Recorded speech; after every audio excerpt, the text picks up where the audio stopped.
So I think we kind of get to the point where, what's a quick valuation? What's a back of the envelope for one investor versus another, right? On a high level, you're just looking online. You might look at CoStar. I mean, we have a CoStar subscription, which I actually kind of like. It's a ripoff.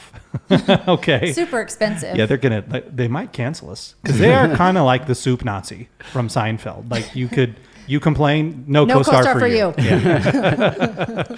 Preston, we're going to need to get the soup Nazi dubbed into the episode. We have it in the budget to pay Seinfeld royalty rights, don't we? On the show? We don't. Okay, we might use it anyway. So CoStar has a lot of good information that you can see the typical rents for 1, 2, and 3 bedroom units in your area. You can pull comps at half mile, 2 mile, 5 mile, as big of a radius as you want.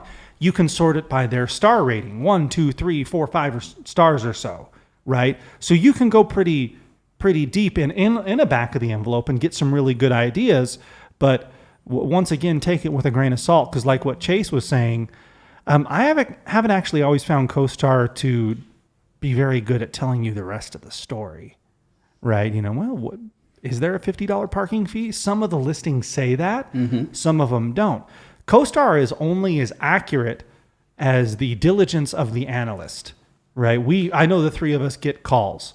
This is Bob from CoStar. Hey, you got this property that just went to the city. Tell me about it. Or, hey, you sold this one. And we have to give the information.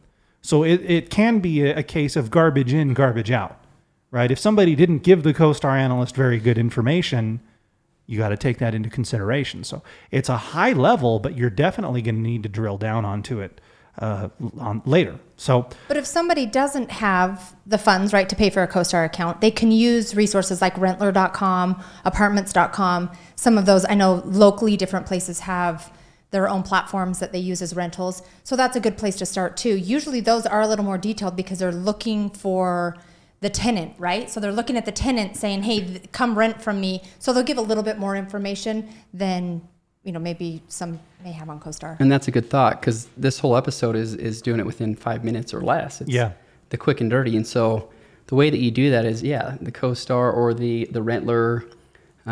When you start to call different places, that's going to be more time consuming. That's just diving in a little bit deeper. We're probably off the back of the envelope and onto the spreadsheet by then, right? Yeah. So the quick and dirty, Rentler, Zillow, any place where you can just get an understanding what the rents are going to be. And then once you understand what the rents are going to be, we can talk expenses.